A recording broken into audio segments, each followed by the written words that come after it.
This is a cracked screen. It will not even come on. Touchscreen not available.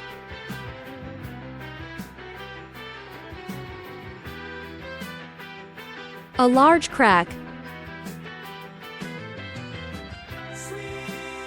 This is the old screen. And this is the new one.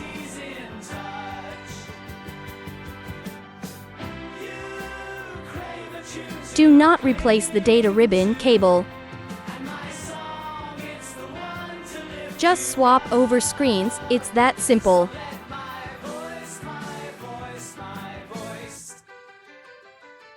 Old screen and new data ribbon.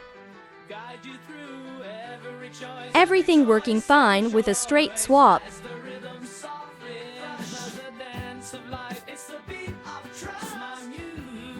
Thanks for watching.